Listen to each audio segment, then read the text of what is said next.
This season's going to be different for the 49ers, and I'm going to tell you why. But there are some other things that Sunil and I have to talk about. Also, Jakor Pearson. If that's not a name that you are familiar with, I think it is time that you get familiar with it. And I'm going to bring you up to speed on exactly who he is, where he comes from, and why you should pay attention. And we're going to do all of that next.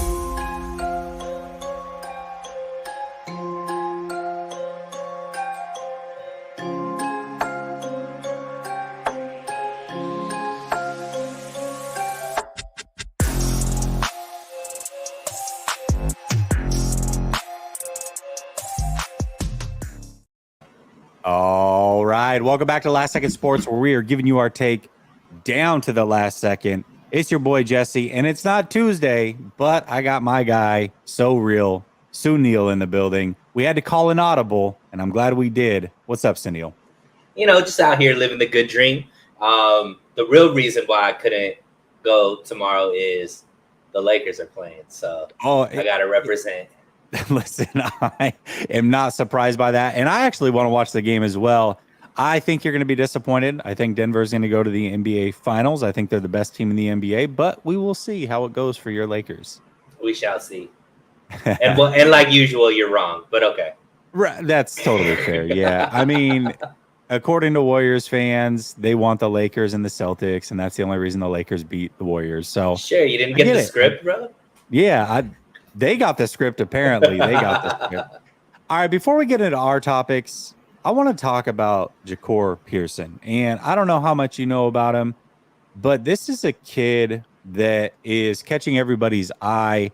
There was some film or whatever that leaked from 49ers practice where he is cooking somebody deep. And a lot of people are starting to talk about him. But what's interesting about Jakor Pearson is, I don't know if do you watch Destroying at all on YouTube?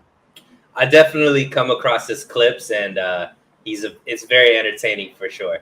Okay, well, I watch a lot of Destroying, and he's really known right now. He's linked up with the XFL, but he also is known for these one-on-one wide receiver versus DB clips. And basically what he does is he has these tournaments, one-on-one tournaments for $10,000, and it's just a bunch of DBs versus a bunch of receivers. A couple hundred show up, and you get down to the final couple, and then they split the money depending on how many people are left. Well, Jakor Pearson won a few of these, and this is where I first got put onto him. But now he is on the 49ers trying to make the team, coming over most recently from the XFL, and I'm going to talk a little bit about him. So we're talking about a kid who's 5'9", 180 pounds, 24 years old. He played college at Western Kentucky for, I believe, 4 years before he transferred to Ole Miss. And during this time, he had a season in 2019 where he had 76 catches, 804 yards, and that was at Western Kentucky. Then in 2021, he played for Ole Miss, and the best game he had there was 7 catches, 135 yards, and that was against Auburn in 2021. Well, now you fast forward, he goes and does the Destroying one-on-ones, makes it to the XFL. He led the XFL this last year in catches and yards. He had 60 catches for 670 yards, 4 touchdowns in 10 games in the XFL. Like I said, that led the league. He also was teammates with, remember Josh Gordon from the Cleveland Browns? Say that one more time, sorry. Do you remember Josh Gordon from the Cleveland Browns? Of course. Okay, he was teammates with him in the XFL. And basically was the better player of the two on the field, all right? And most recently, Jim Haslett, his coach over in the XFL, said that he clocked him running a 4.28 40. Wow. So I bring all of that up because we don't know if he's going to make the team.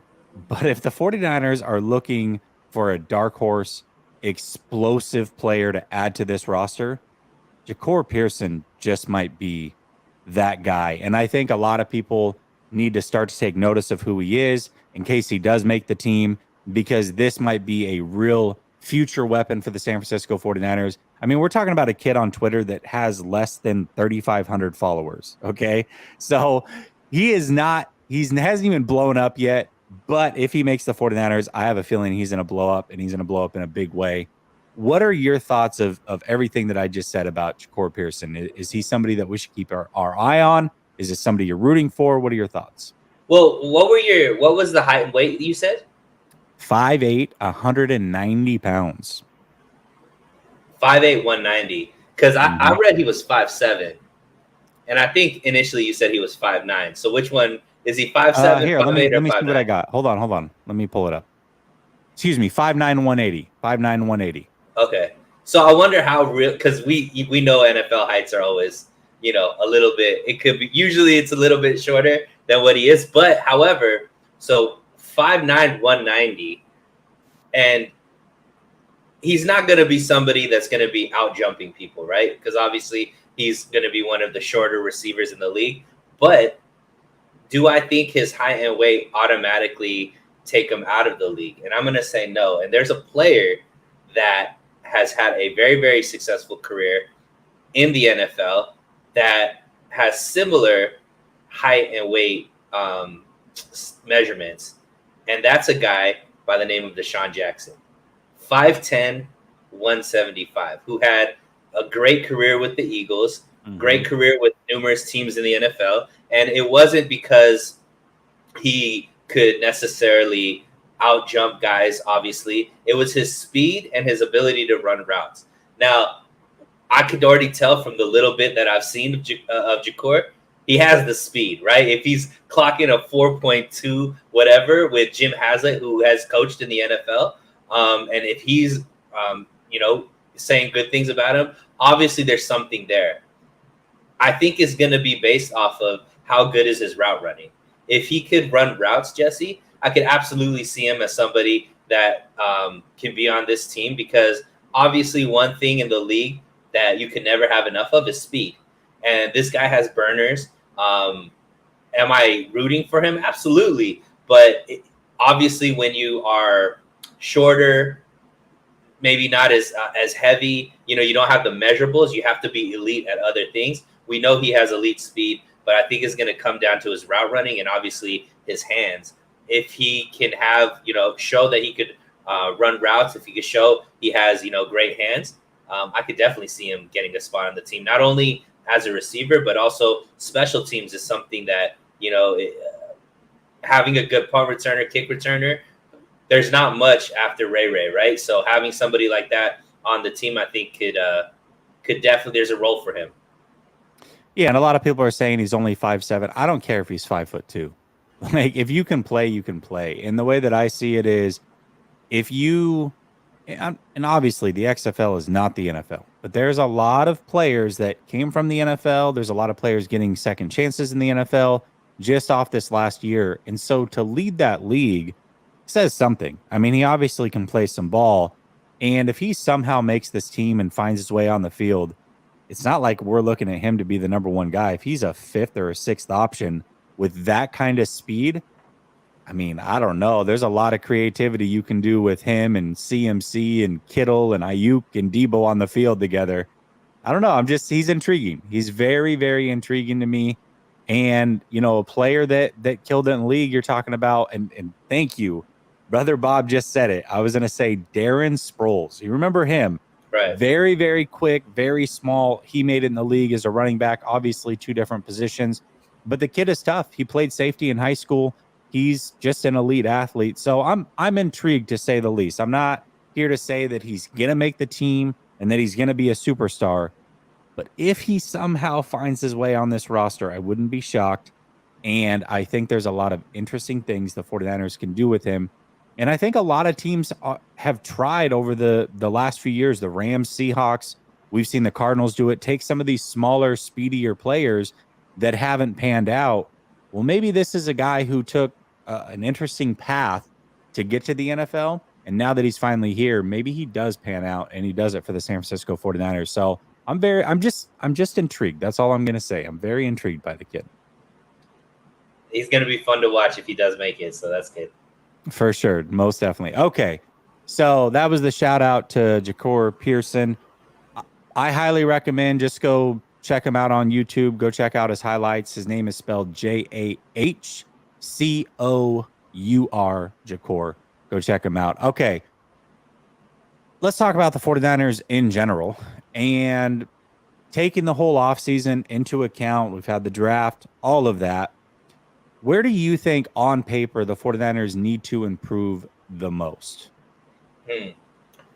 So I obviously prepped the wrong question because I thought the question was where are the 49ers biggest question mark, which I think is two different things. Hey, that's fine. Biggest question marks need to improve. I think that's all totally fine. I mean, possibility to improve, whatever. Take it however you want. So my question, the answer that I'm giving is where's the biggest question mark, and I think let's do it.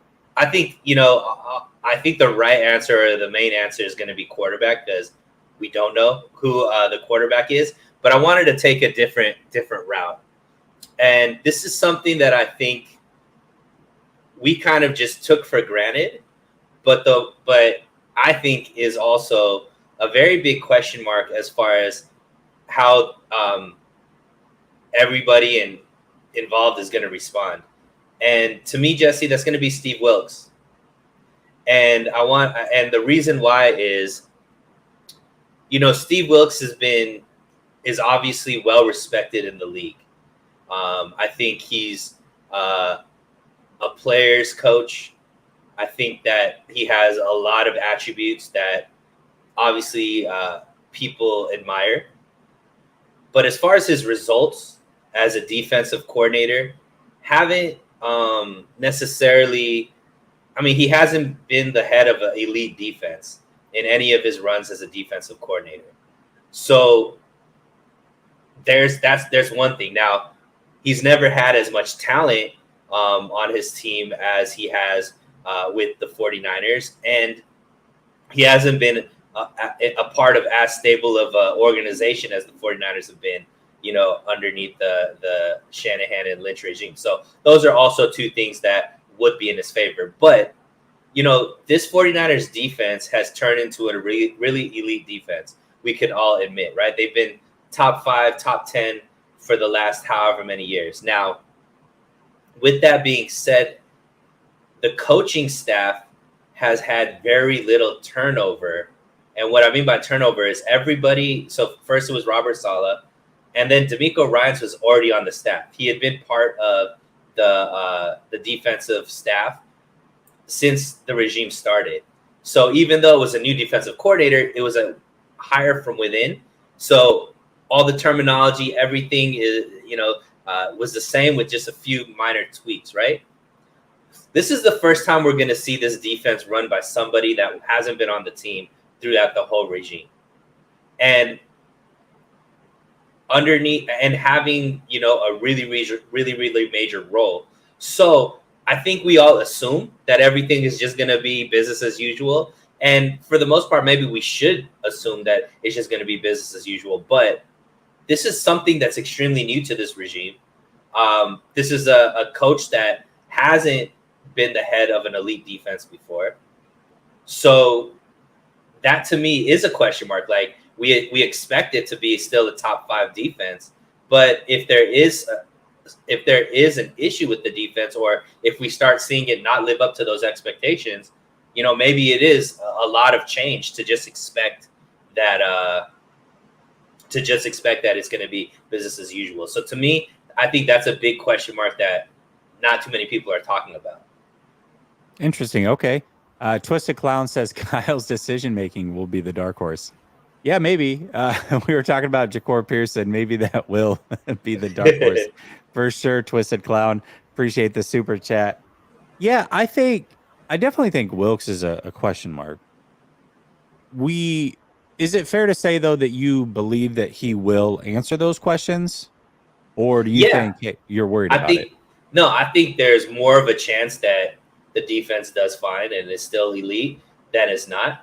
But it is something that I think we just are taking for granted. And I think somebody said that he did well in Carolina, which sure, I don't know what you define as well. They didn't make the playoffs. They did, do better at the end of the season, but he was head coach there and he had been part of that regime, right? He's somebody that the players already knew. coaches already knew all that kind of stuff. Once again, an internal hire. Whereas here, he's totally outside of the organization. And this is the first time the defense is going to see a brand new coach, right? They've always had people that they've been familiar with. So just something to be aware of, I would say. I gotta know what the story is behind changing your name to Flav's son. I don't. I know that there's like a bunch of like Flav hate in the chats, but I gotta understand where this came from. Did you lose a bet? Is it just to be funny? I don't know. I'm curious to see what's going on there. I do. I think that's fair. I think it's definitely a question mark. I'm not too worried about it. Steve Wilks was, when we talked about it, I mean, this was, months ago, but we both wanted Wilks. And so happy that he's here. But I do think it's fair. We don't know for sure. I mean, shoot, we're talking biggest question marks. We just went, special teams has been one of those things where the 49ers have been up and down over the last few years. And last year they spent a lot of money on the special teams to get better. And it didn't look so pretty very early on, but as the season progressed, they got better. And one thing that we can say is Robbie Gould has definitely been declining, but once he got to the playoffs, that man was money. He does not miss. And so now you've got a rookie kicker. How does that translate? How does that translate in the regular season? How does that translate with the game on the line? How does that translate, most importantly, to the postseason? I think the assumption is he's going to be great as well. 3rd round pick, best kicker in the draft, supposedly. So I think the question mark definitely has to be there as well. I mean, this is somebody that you're going to ask to come in and put up, be your leading scorer all season. So can he do that? And can he do it with consistency? I'm not saying he can't, but I think it's definitely a question mark for sure. 100%. And I mean, we've seen other teams be ravaged by having bad kickers, right? We've seen games be lost. We've seen, playoff seeding be messed up, not even making the playoffs because you don't have a good kicker. So it is something that our team has taken, as a 49er, we've kind of taken it for granted. But, I believe in Moody. I think that not only will he help out in, with field goals, but also, in just the kicking game overall with more touchbacks and starting field position and all that kind of stuff. So, but definitely I think could be on the list of biggest question mark. Yeah, most certainly. Is there any other question marks that came to mind when you thought about this whole thing? I mean, obviously quarterback, and we've talked about that at length. I think to me, and I don't know if it's so much a question mark, it's more just like, what's the offensive line rotation going to look like, right? Because Brunskill had been such a big part of this offensive line, as far as kind of being a stopgap. Like he was, rotating with Burford. He has played, center for the Niners. He's played tackle for the Niners. He's kind of played everywhere. And him being gone, now it's kind of like, okay, well, who's going to step up if and when, one of these offensive linemen go down? The question, seeing Feliciano be signed, and he's saying that he feels like he's going to be a starter. Well, if he's a starter, who's not? You know what I mean? Like, so I think that's going to be, through training camp, kind of find out what that rotation is going to look like. I'm not worried about the offensive line. I think we've always complained. The 49ers have always, are faithful, have always questioned whether the offensive line's been going to be good, and it's always been good. It's never been necessarily the reason why the team loses type of thing. So, but I'm interested to see who ends up being in that rotation. So yeah, that would probably be another question mark for me. Texas Niner says you are touching on his biggest question mark as well. So that's one for him. And Brother Bob, you didn't lie. You said you were getting the credit card out to become a member, and you did just that. So I appreciate it, man. Thank you so much. I would say another question mark is, who's going to start opposite of Bosa? Who's the other defensive end? There's some candidates out there. I think we assume that it's probably going to be Drake Jackson, but we don't know that for sure. I don't. And the 49ers definitely have money. They could go out and get somebody else if they feel like that person is not currently in-house. So I'm curious to see, who is that other person that starts opposite of Bosa, and how do they fare this season? Because The defensive line is certainly very stout, but that's a question mark as well. What do you think? Did you watch the Steve Wilkes press? Of course you watched it, but it was interesting because Wilkes gave high praise to all the players that was asked about except one, and that one was Drake Jackson. He actually gave some criticism, and he was like he was more unsure of whether or not Drake Jackson was gonna, get it right away.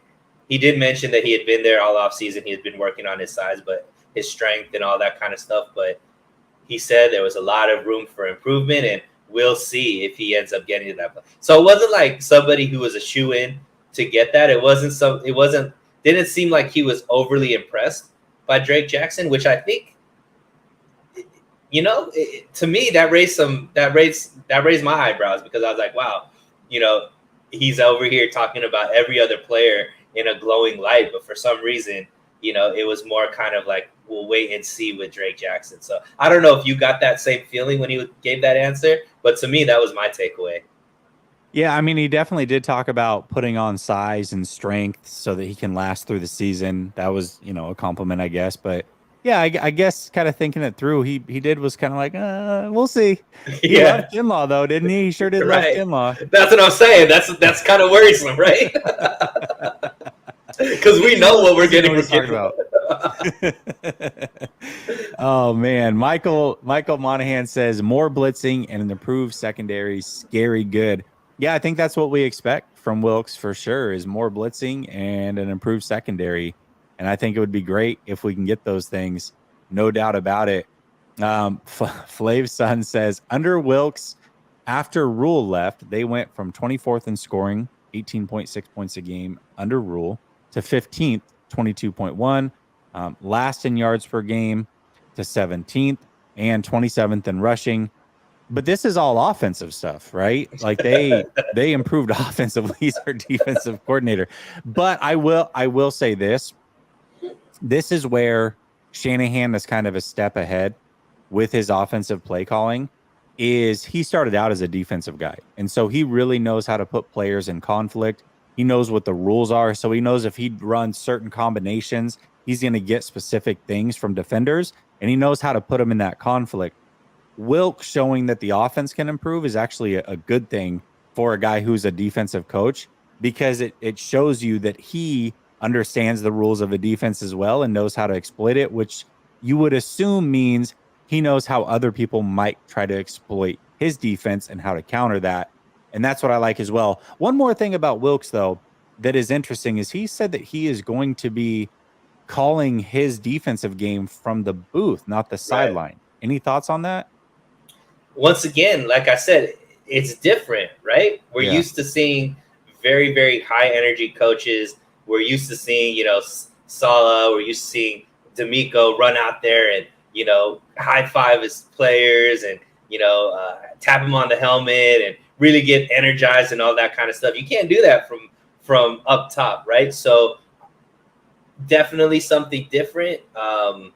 Once again, like I said, we'll see if it works, right? We're used to something in a certain way, and that certain way has worked very, very well. Now, all of a sudden, we're looking at it very different. I understand it too, because, he's more of a secondary guy. So obviously having that view from the top, I think probably the way his mind works might be able to process things a little bit different from the booth, but we'll see. I mean, I think it's going to be more of he's probably going to lean on some of the coaches that are continuing to be on the staff, whether it be Bullock or Kosaric, to maybe be that kind of bridge to the players for him, or on the field.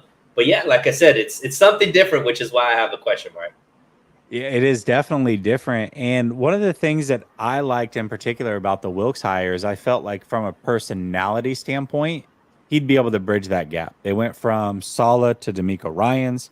And then I thought going to Wilkes, or I still think going to Wilkes, was like, that's about as even keel as you can get. You got three guys that are high energy, leaders of men.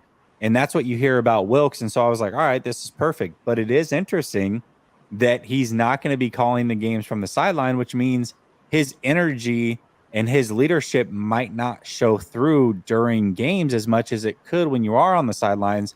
The benefit is you're seeing the whole field, probably easier to call plays from there. So I don't know. We'll see. I'm interested to see how all of that plays out, but that is going to be something different, no doubt about it. And one other thing, Jesse, is when a new coach, like Saleh to D'Amico, there's kind of like the status quo that's there. Everybody kind of understands how things are going. Everybody kind of knows what they're getting from the coach. And, D'Amico could put his tweaks on it, but there isn't like this overhaul of culture change or the way things are going day in and day out. Wilks coming in, you wonder, because he's brand new, does he feel like he has something to prove? Does he feel like he has to put his stamp on this and make it, a defense in his kind of reflection to like prove his worth type of situation? Does he outthink himself? Because even a move like this is something completely out of the realm of what we're used to seeing under 49ers. So I don't know if that's what to expect, is a lot of things that are just not the same. Doesn't mean it's not going to work. It's just, like I said, we got to wait and see how it's going to go. Third string All-Pro says the Northwestern rookie QB we have had the same UCL tear that Purdy did and the same surgery. Krug said that he's never seen a guy throw the ball so good. Yeah, I mean, everybody, it seems like, is a good quarterback other than Trey Lance. I mean, maybe he's the best thrower of the football that Krug's ever seen. That's a possibility. I only half joke. Yeah, that's a good thing. I don't think that anybody's going to. I don't think anybody really thinks, or they shouldn't, that Purdy's not going to come back. But it's not like, I don't know when that injury happened for that quarterback. Is he a year plus removed? How long did it take to regain all of his strength? I mean, that's, those are definite question marks. It's not a matter of if, it's just a matter of when, and how quickly can he regain that strength while also getting better and improving on the things he needs to improve on and being ready to play football. It's a short timeline. So we'll see. Okay. Let's move on to the opposite side of this. Areas to be the most confident in. What do you think here? I think the running attack is going to be elite. I think we really have the opportunity to be a top 5 rushing attack again, with a full season of CMC, Elijah Mitchell being healthy, the continuity with the offensive line, all of that I think points in the right direction of the running game being super elite. So I think that's one thing that if there was like a prop bet about the 49ers being a top 5 rushing attack, I would probably put my money on that is going to happen. Yeah, definitely. Going back to question marks, though, the run game's not a question mark, but DDP, does he even make this team? I mean, they brought in a couple other undrafted running backs that seem to be doing well.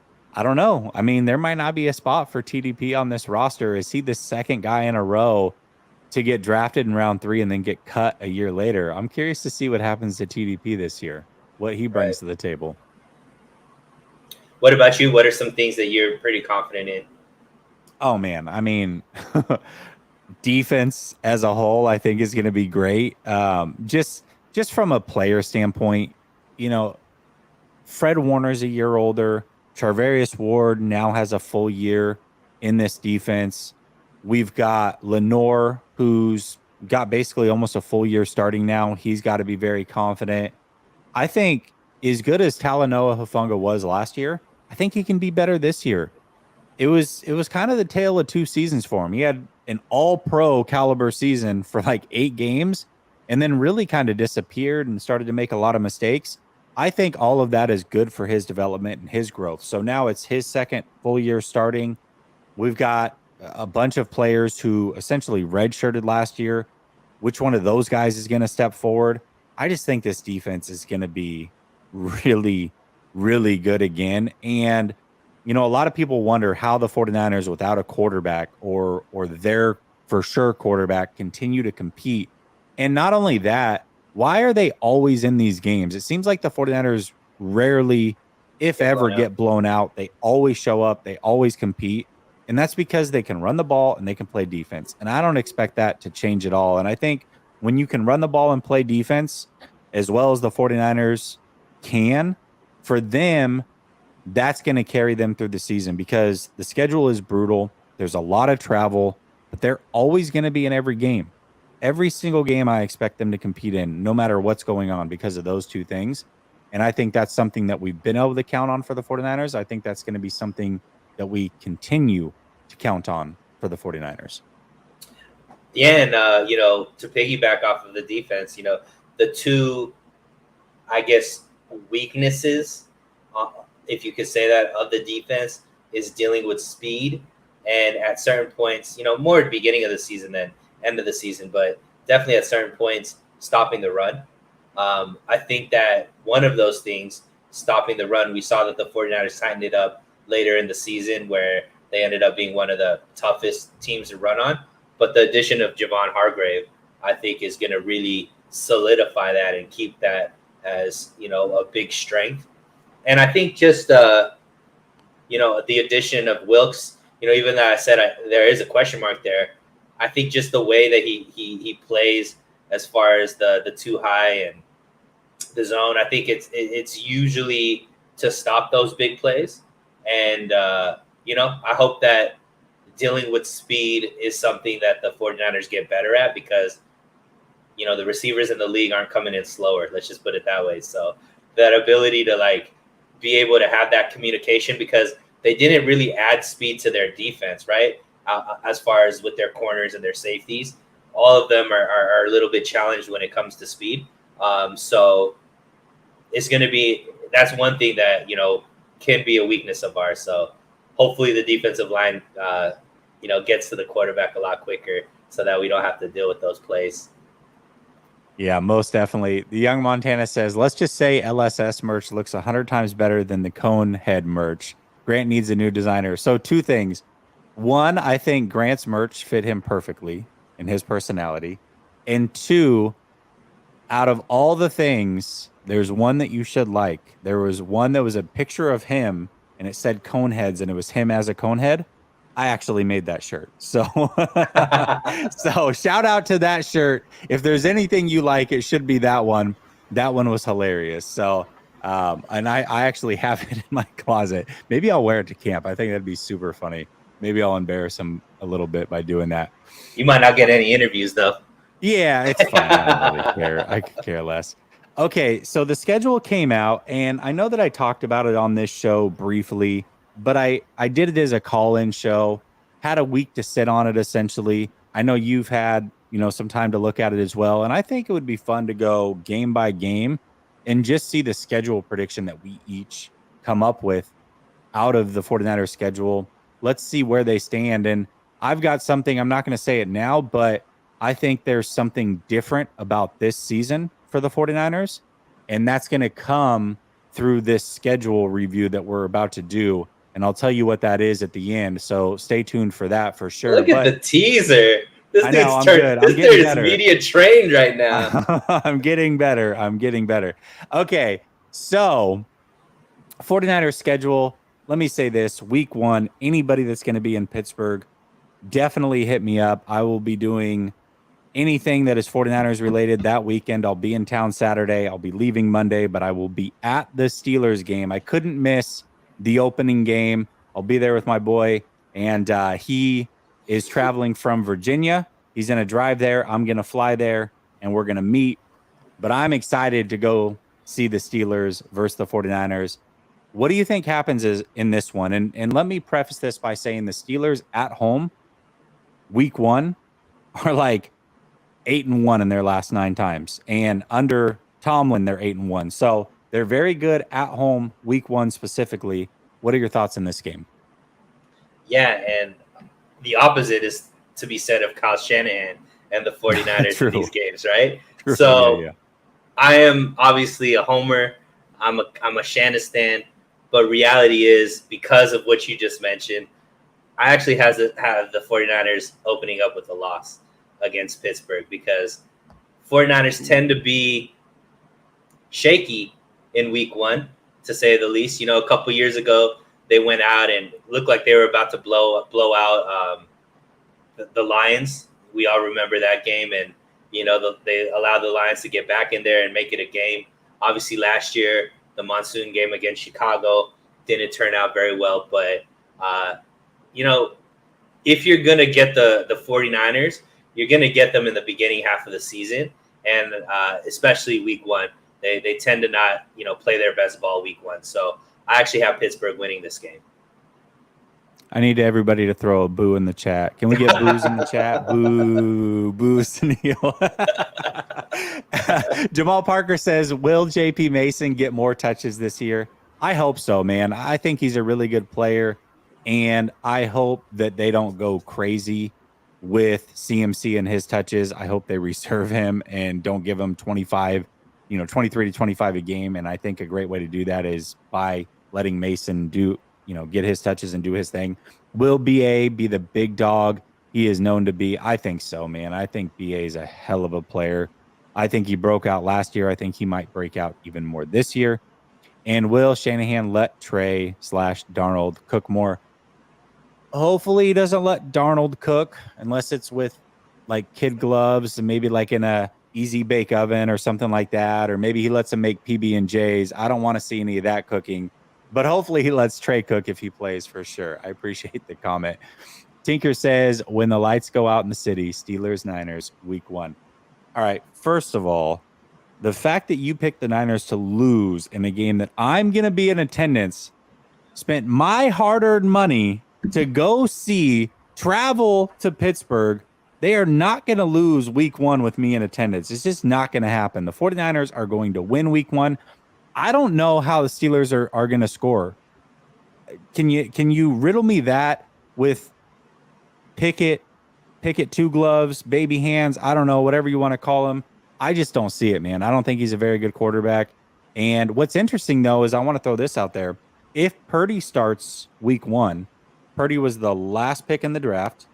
Pickett was the first quarterback selected in that same draft. That would be an interesting matchup for sure. Right. A lot of storylines there, but no way. Pittsburgh is not winning that game. Wow, the confidence in which you spoke it into existence. Usually when Jesse's this confident, it's not a good look for the 49ers. So I probably doubled down on the Pittsburgh Steelers probably win this game, unfortunately, because, Jesse's I broke my streak last year versus the Rams. Versus the Rams. Okay, all right. Versus the Rams. But I hope so. Look, I want the 49ers to go undefeated, but if I'm just using my reason, this game I think is a loss. But hey, I hope I'm wrong. All right. Well, speaking of the Rams, week 2, they travel to play the Rams at Levi South. Who do you have winning this game, and why is it the 49ers? Yeah, look, I go to all the Rams 49ers games when it's here in LA because I live out here in LA. It is tough for the Rams to beat the 49ers in LA. And the reason for that is it's got to be so disheartening to look up in the stands and it's just all red. Like when I'm trying to tell, for those of you guys that haven't been able to experience this, I'm saying like it is red. Like it's hard to find a Rams fan. That's how much the stadium is just all 49er fans. I took my friend last year to the game, and he's the Eagles fan that I talk about a lot on the show. Yeah. He was shocked, Jesse. Like he couldn't believe that he was at a Rams game because he thought he was in San Francisco because of how red. I'm talking the restrooms are all red. The concession stands are all red. The stands are all red. Like it's like if you're a Rams fan, you're getting made fun of so bad for wearing a Rams jersey to actual Rams game. Like we've seen it. We've seen the Rams literally try to not sell tickets to 49er fans. That's how bad it is for Rams fans when we go there. So absolutely, that's a bona fide win for the 49ers. All right, I agree. Zach says they better not when I'm traveling to see him. He's going to the Pittsburgh game as well. So he's saying they better not lose. I agree. Tinker says, no. I'm a 49er But you do remember when the lights went out, right? In Pittsburgh, way before the Super Bowl. Yes, I do remember that. But they are not losing to the Rams. Let's be clear about that. Um, he's talking about when they went out Steel City. All right. Okay. I So I got agree. him at 1-1. You got him at 2-0. 2-0. Yeah, yeah. Definitely got him at 2-0. And I promise I don't have him going undefeated, but I do have him at 2-0. Now, they've got their first Thursday night football game of the year. I hate, by the way, that they've got 2 Thursday night football games. And I hate that the league even does Thursday night football games. The way that I propose Thursday night football games is they should start in week 3 and they should only, or excuse me, week 4, and they should only happen after a team is coming off of a bye, and they should do 2 bye weeks. Every team should get 2 bye weeks, and the 2 teams that are playing in the Thursday night game should both be coming off of a bye. I think that's the way they should do it. They would get a lot better product. Plus, you're making more money because you're getting an extra week of the regular season. I don't know. To me, it's a no-brainer. The league clearly hasn't figured this one out yet. That being said, Thursday night football, first home game of the season against a very tough game. Giants defense for sure. How do you have this one going? Yeah, and potentially, because of this would be the first mobile quarterback, right? Danny Dimes obviously is known for his legs, so that's always been kind of a 49ers, Achilles heel, has been a mobile quarterback. However, I also think that the 49ers just have too much on both sides of the ball for the Giants. I don't know how they're going to be able to create offense, really. Obviously, they have Saquon. I think the 49ers are smart and really just try to stop the run, force, Danny Dimes to throw the ball. And when you're looking at his receivers, obviously they got Darren Waller, who I think, is a stud.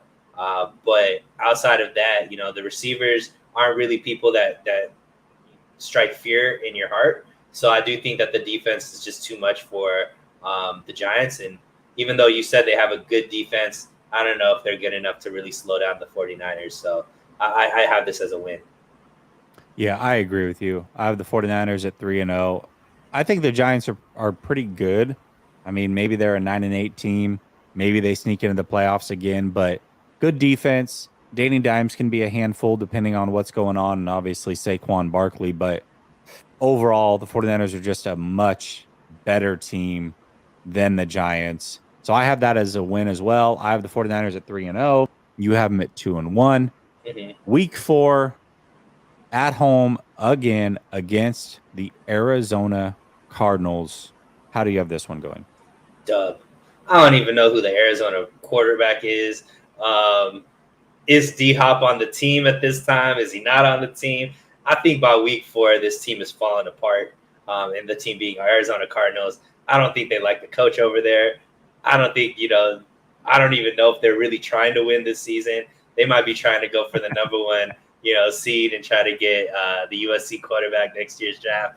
So to me, yeah, this is a dub for the 49ers. They're 3-1 in my books.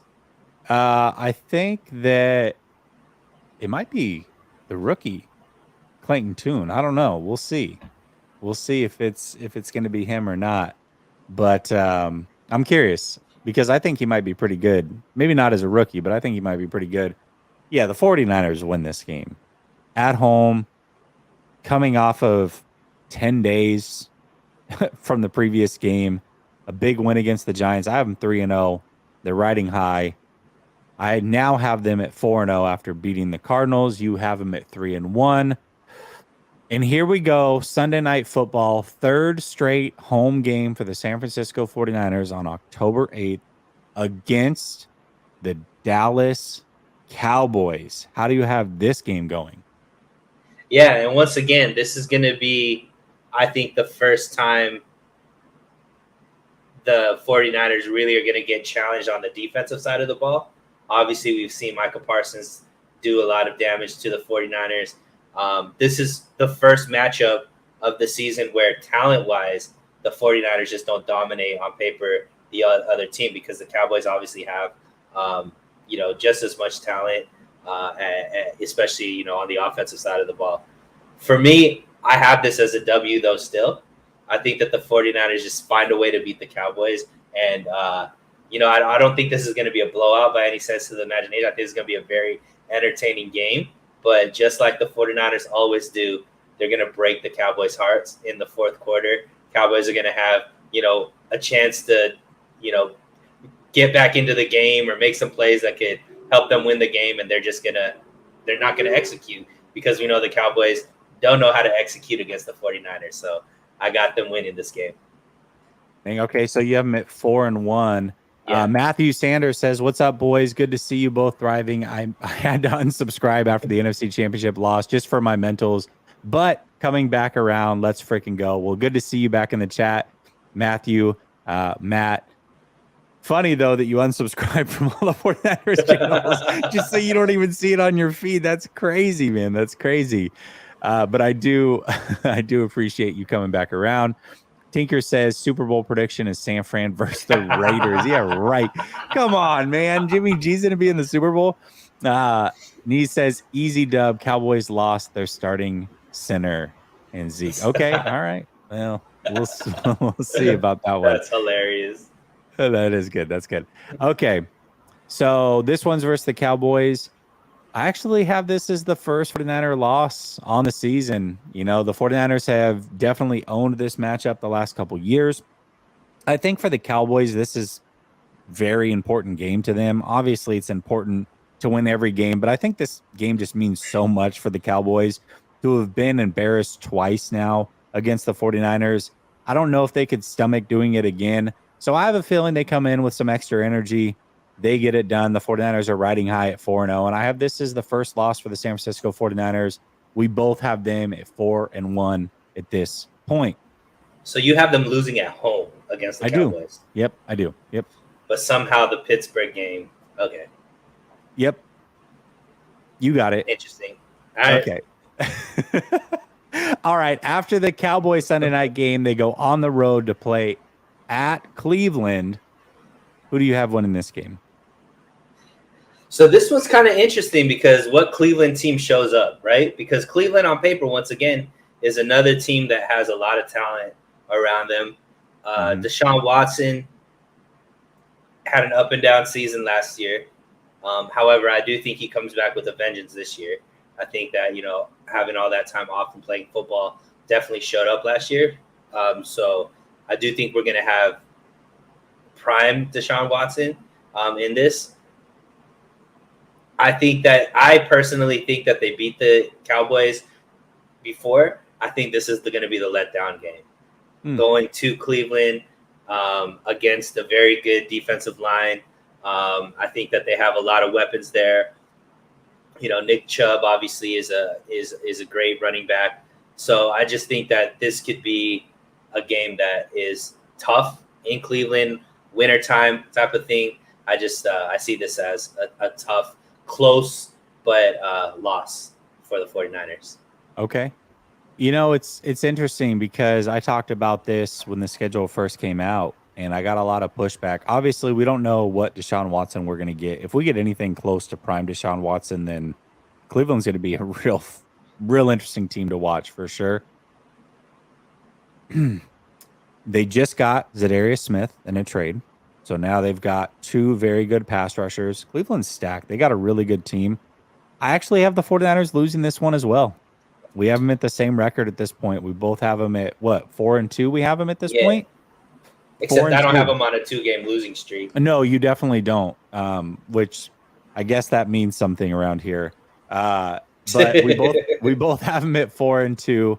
I think they lose this game as well, which means now they've got a Monday Night Football game against the aforementioned Minnesota Vikings at home, on the road in Minnesota. Let me get some get back here because I think I'm losing the chat and they're mad at me for picking the 49ers to lose 2 straight. Right. I think the 49ers definitely win this game. I think they win this game going away. They're pissed at this point, and I have them at 5-2. What say you? Yeah, I mean, this is Kirk Cousins in primetime. We already know what happens with Kirk Cousins in primetime, especially against his favorite coach of all time. He's going to choke, and that choke is going to lead to a 49ers win. I do think that the 49ers handedly beat the Vikings. And look, there's a lot of talk that Dalvin Cook isn't going to be a Viking this season. So they're talking about possibly cutting him, which sounds insane to me. But so maybe that running game isn't as prolific. Obviously, we know that passing game is, but at the end of the day, it is Kirk Cousins on primetime, and he doesn't have a very good record there. So I have this as a win for the 49ers. They're at 5-2. I'm curious to see if they cut Dalvin Cook where he ends up. Buffalo could certainly use him. Maybe he goes and plays with his brother over in Buffalo. There's a lot of teams that could use him. Maybe he ends up as a Cowboy. Seems like they always pick up everybody. I don't know. We'll see what happens with Dalvin Cook, who's still a very good and productive player. But I think Minnesota saves around $9 million by cutting him, and it seems like they're clearly cutting costs at this point. Tinker says he didn't unsubscribe from channels. He went to Cabo for his mentals. And I think I remember when you were going to Cabo, we were doing 49ers After Dark, and you were at the airport throwing a bunch of money Grant's way. And he follows it up and says, so you're saying our defense is going to be tired already versus Cleveland? No, not necessarily. I think the defense will be fine, but I do have them losing to Cleveland. I'm surprised that we actually agreed on that one. I thought I would be all alone on that one. Okay, so we both have them at 5-2.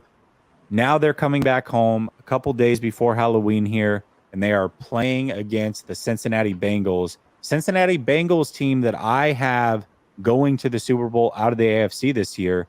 How do you have this one going? Yeah, so this one, once again, I think, is a very, very tough game. I think the 49ers really get up for this game, Jesse, for the fact that you talked about. I think that, the 49ers are probably circling this game and being like, this is a potential Super Bowl caliber team. This is a team that we might have to play to win the chip. So I think they get up for this. I think that the 49ers are a more complete team than the Bengals. They might have the edge, obviously, at quarterback, possibly at receiver, but maybe not. But I think defensively, the 49ers are much better than the Bengals are. So I look at this as a very, very close game, but I think the 49ers edge it. Scott has a really interesting stat here. He says San Francisco is 0-6 in their last 6 games in Minnesota, despite being favored several times. We suck in Middle America in the regular season. 0-5 in their last 5 in Kansas City, 1-8 in their last 9 in Green Bay, and 1-5 in their last 6 in Denver. That is an interesting stat. Very, very. How many of those were Kirk Cousins on Monday night, though, Scott? How many of those was Kirk Cousins on Monday night? Because put up those Kirk Cousins on Monday night stats. They look pretty bad, too. Strawberry React says, might be too mesmerized by Kirk Cousins. That's totally fair. I mean, Shanahan might be. And somebody, I can't find it now. Oh, here it is. James says, Kyle will lose on purpose to convince the 49ers brass to trade for Kirk Cousins at the trade deadline. Unbelievable. Absolutely unbelievable. So I just said it. I have Cincy going to the Super Bowl out of the AFC. I think they are a very good team. They're actually an improved team. They've made some good moves this offseason, bolstering that offensive line. But I think the 49ers win this one as well. And so now we've got them going into the bye week. And I think that's another important point to make, Jesse, going into the bye week, right? Mm-hmm. So this is a game where they could put full energy into it, knowing that they're getting a long break after that. So I find it hard to believe that they're not gonna win that game. Yeah, so we both have them at 6-2 at this point going into the bye week. We have different ways of going about it. I have them losing to the Cowboys and the Browns. You have them losing to the Steelers and the Browns. We both have them beating Cincinnati, which is good because I thought you were going to have us go 0-4 in the AFC North. Glad to see that is not the case. Tinker says 49ers kill them. And then Gammon says Jesse was getting roasted for his call-in. Yeah, I think that was when I said that they would lose to Cleveland. Knees at the bye, based on your records, assuming Lance has been the starter, does he remain the starter or do they switch to Purdy? No, if he started all those games and they're 6-2, they're not going back to Purdy. It would stay with Trey Lance. What record would they have to be to switch quarterbacks based off of what we know about Kyle Shanahan and how he sticks with the hot hand? I mean, let's say that he's for sure going to get 4 games. Okay. I think they have to come out of that 3-1. Now I have them at 4-0. You have them at 3-1. I think either way, you would have Trey Lance staying in there. But if it was going into the bye week, I think 6-2, 5-3, they might get away with 5-3, and it all depends on how he's playing as well. So, I think there's multiple factors that go into this. Got it. All right. Next game out of the bye week, traveling all the way to closer to my neck of the woods over here in Florida. They are playing at Jacksonville against the Jaguars. Who do you have winning this game? The London Jaguars. The London Jaguars, yes. But they're playing in Florida. Right. Yeah, I think coming out of a bye, especially with the travel that the Jaguars are going to do, if I'm not mistaken, I think they've been, I don't know if they've already traveled to London or if it's after this game, but well, they have back-to-back games in London, I think. Yeah, that's why I'm calling them. Yeah, they have 2 games out there, so they're out there for like a couple weeks. Yeah, I have the 49ers winning this game. I think coming out of a bye, they're very tough to beat. So I have them 7-2 at this point. I agree with you. I think they beat the Jaguars as well. I don't believe I'll be at that game. I've been to Jacksonville. I don't really care to go back, to be honest. But I might be at this next game. Believe it or not, I'll be in Oregon for the week of Thanksgiving. This game falls on the week of Thanksgiving. Just a few days before Thanksgiving, it would be a short 1-day in and out flight. I could get to that game, and I have tickets at face value if I want them. So I might be at this home game against the Tampa Bay Buccaneers November 19th. Who do you have winning this game? I don't have Baker Mayfield ever beating the 49ers. So, I mean, I think Tampa Bay is in a rebuild year for them. They do have a lot of talent there, but I just don't have enough faith in what that team is at the moment. So I think the 49ers get a dub. Yeah. Tinker says, thank you. Clemson is definitely losing that one. I like how you call him Clemson. That's funny. Pretty sure I said Thanksgiving. Maybe I said Dangsgiving. Maybe I said Danksgiving. Maybe I'm going to mess with you for the rest of the show and say whatever I want and try to make it sound like Thanksgiving. I don't know. I have the 49ers beating the Buccaneers here as well. So what? We both have them at 8-2 at this point? Correct. Okay. Now this is the big one. On Thanksgiving versus the Seattle Seahawks at home. The first of this matchup between these two teams, Thursday night game, obviously. Who do you have winning this game? So I have the spoiler alert for those that are like on their edge about what Sunil's going to say. I have them splitting the series with Seattle. So one of these they're going to win, one of these they're going to lose. I think they'll lose away. So I think they'll lose this game in Seattle. So, yeah, I have them losing this one. You have them losing on Thanksgiving again to the Seattle Seahawks. Thank goodness no turducken will be eaten by Richard Sherman. That's nice. I also have them losing this game on Thanksgiving to the Seattle Seahawks. That's 2 games we now agree on. Crazy. 2 losses. Wow. Sure. All right. Now, this isn't a stretch of a couple tough games here because now they go on the road. The rematch of the NFC Championship. Who do you have winning this game in Philadelphia? So we both have them coming off of a loss to a rival. A lot of energy in that game, right? A lot of hatred in that game. Yep. That hatred isn't going away because we know now that the Eagles versus the 49ers is another crazy, we've seen Debo talk about he hates the Eagles. Obviously, these fan base, this is going to be probably the craziest week on Twitter for us as a 49er fan base against the Eagles fan base. My heart says they win, My mind's telling me no. My body.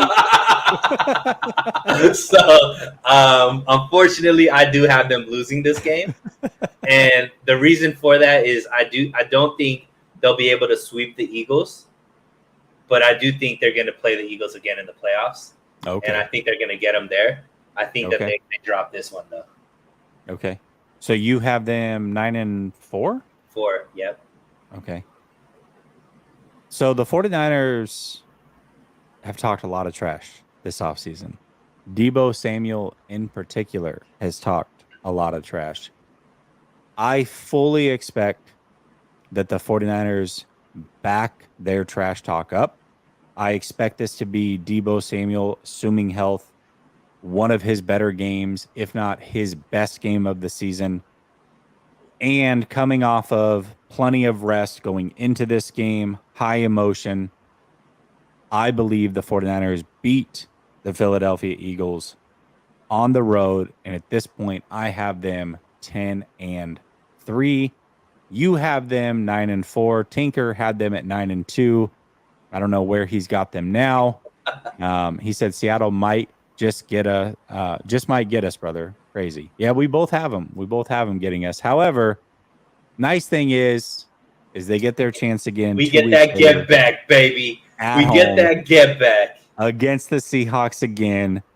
You have them losing 2 straight going into this game. I have them beating the Eagles, but losing to Seattle on Thanksgiving.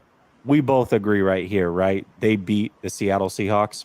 Absolutely. They get some home cooking. They've been on the road the last 2 weeks against hated rivals. In my mind, they've lost those 2 games, so they want some revenge. They get a chance. And I look at this game, Jesse, I don't think this game's close. I think all their anger gets taken out on Seattle, and they make Seattle look like they shouldn't even be on the same field. I like it. So you have them at 10-4. I have them at 11-3 at this point. Now they've got to travel to Arizona. Kyler Murray likely will be back for this game, so it won't be like the first game. You still have them winning this game on the road in division? It'll be exactly like the first game. I don't care who is their quarterback. By this time, I think this team is imploding. They're talking about firing the coach. The defense isn't playing well. The offense isn't playing well. They're thinking about the number 1 draft pick at this point. New owner, new coach. It's all going wild over there. I don't even think it's a new owner. I don't know. But, yeah, I got them easily winning against the Cardinals. Okay, fair enough. Strawberry Rack says, Jesse, a little would you rather start Trey and tear down the team, trade CMC, Kittle, etc., or keep the team as is but start any other quarterback? I'd have to start any other quarterback. I mean, I think that the 49ers have a really good team, and I think they have a shot to win a Super Bowl here. And so, I mean, I love Trey Lance. Don't get me wrong. And I think this is a really good would you rather. I love Trey Lance. And I think that long-term, he could be the answer for the San Francisco 49ers. But I'm not going to forego my fandom for the team, lose every good player on this roster to see it through. So I got to go with trying to win a championship right now, and hopefully they can get it done. Now, if they don't, that would definitely suck, but that's what I got to go with on that one. That was a good one. Tinker says, I don't think Deebo plays versus the Eagles. Ooh, that's a bold prediction. That is a bold prediction. Flav says, if Purdy isn't ready and Trey somehow gets the nod over Darnold, they're starting 1-2 max, and he's out after the Giants game. The guy lost to the Bears in his last full blah, blah, blah, blah, blah. Okay. Sorry, Flav. I can't. We've been going back and forth for multiple days on Twitter as is. I just can't do it again. I don't have the energy for your hatred of Trey Lance. It's very odd. Thanks for the $9.99. But thanks for the $9.99. Okay. Okay. So we both have them winning the Cardinals game as well. Yes. So 14 games in, I have them 11-3. You have them at 10-4, right? Yes. Or am I off on the schedule? No, you're right. Okay. But that's yeah. Okay. So I have them coming off of 3 straight wins. You have them coming off of 2 straight wins.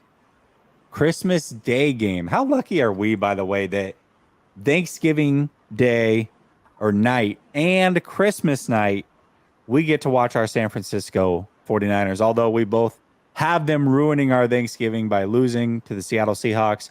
Now they get a chance to make Christmas right, playing at home versus the Ravens. How do you see this game going?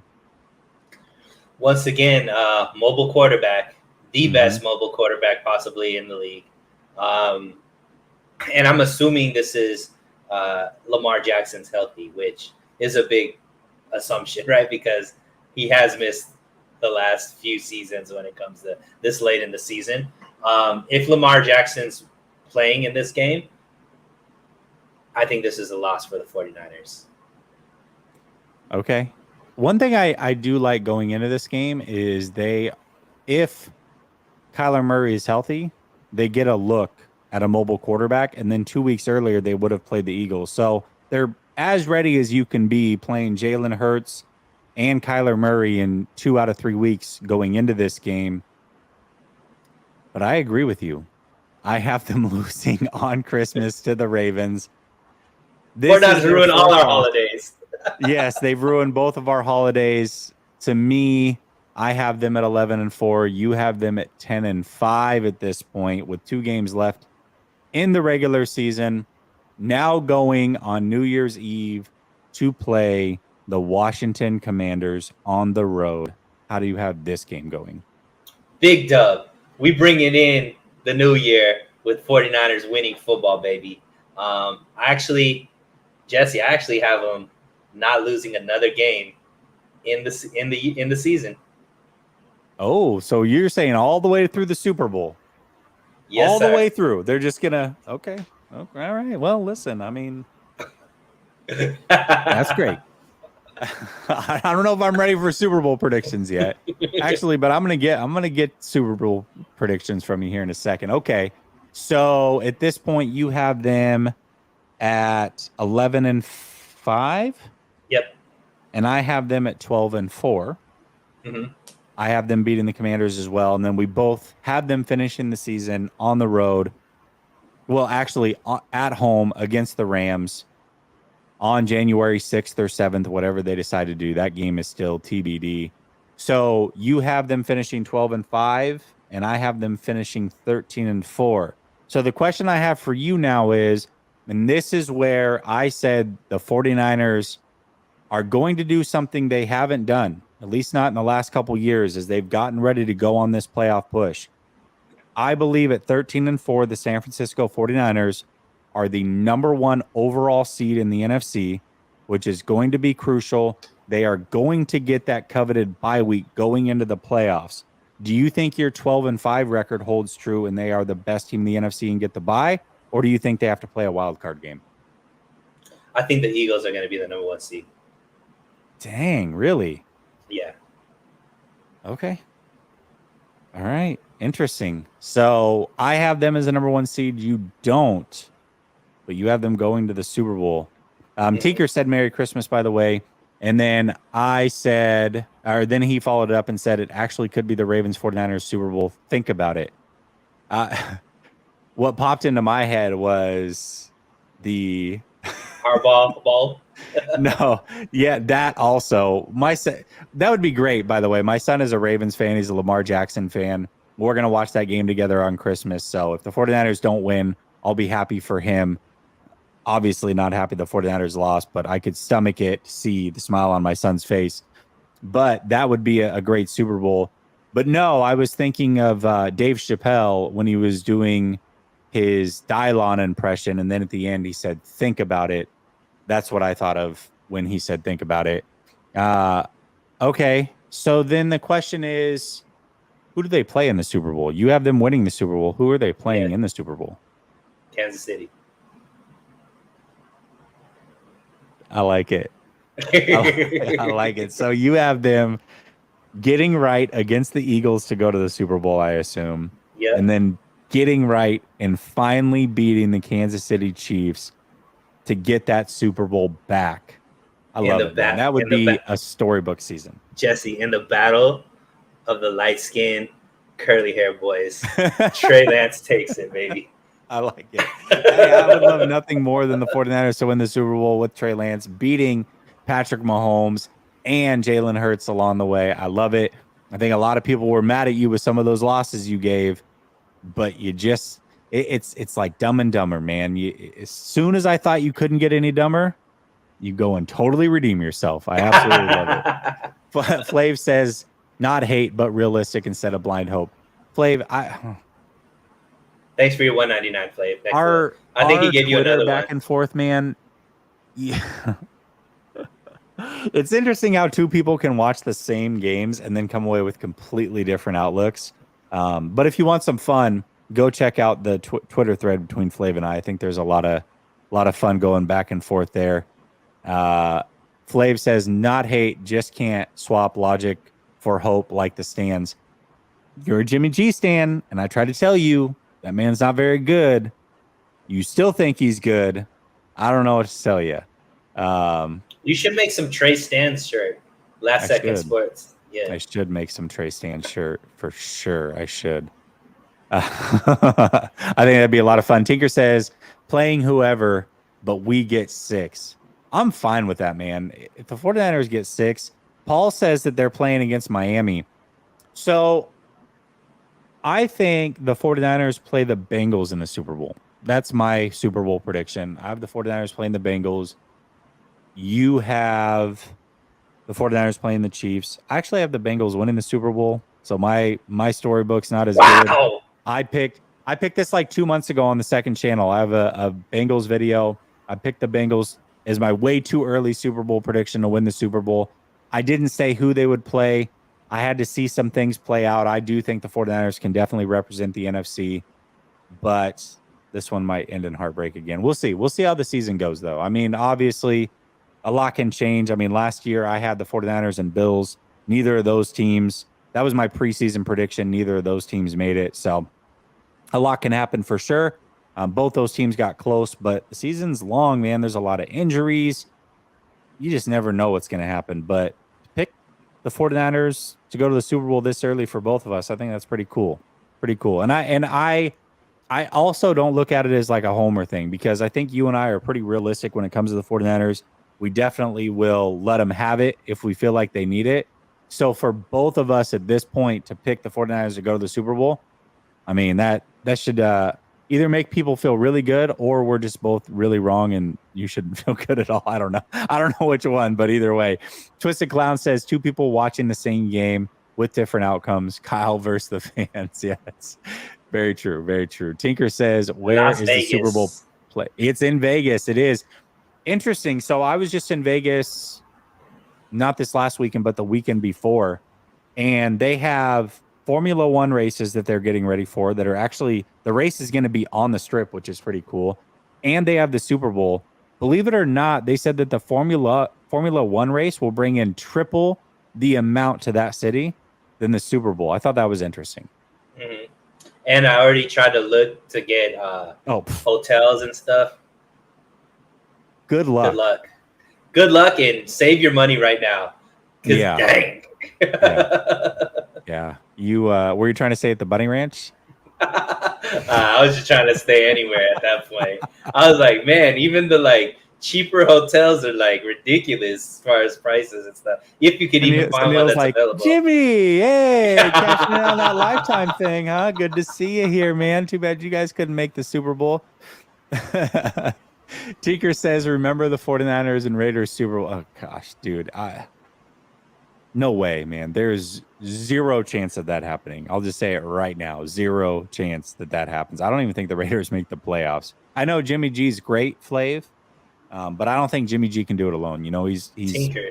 It's hard to carry teams. No, I know Tinker, but I'm going back to Flav, who's a Jimmy G fan. I know that he's carried the 49ers for all these years. I don't know what we're going to do without him, but I don't think he has it in him to carry the Raiders. Maybe I'm wrong. We'll see how that goes. Raiders might have the worst QB room in the league because, look, it's a even season, right? So we know Jimmy's probably going down for the season because he's every other season he stays healthy. So that means they go to Brian Hoyer, and that's the quarterback that you think is going to take the team to the Super Bowl?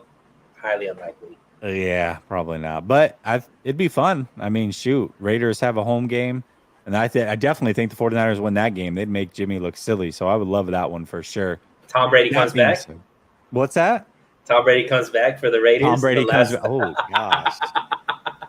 That would be crazy. That would be crazy. All right, y'all. Listen, thank you so much for tapping in. Appreciate each and every one of you. And also, I want to give a shout out to everybody. I was 29 subs away on my second channel from reaching 1,000 and being able to monetize over there. I put out a little blurb on the community tab in this channel, just like, hey, if you could go show me love over there, go subscribe, help get me to monetization. Within 2 hours, over like 130 of you went over there and subbed. So whoever, all of you guys that are subbed over there, all of you that went over there and subbed, that was awesome. Thank you all so much for helping me out. I really appreciate it. I thought that was really cool. I thought it was cool that the community showed that much love that quickly. Really appreciate it. I think I'll do the call-in show probably Thursday this week, and then Wednesday I'll be back on 49ers After Dark. Until then, peace.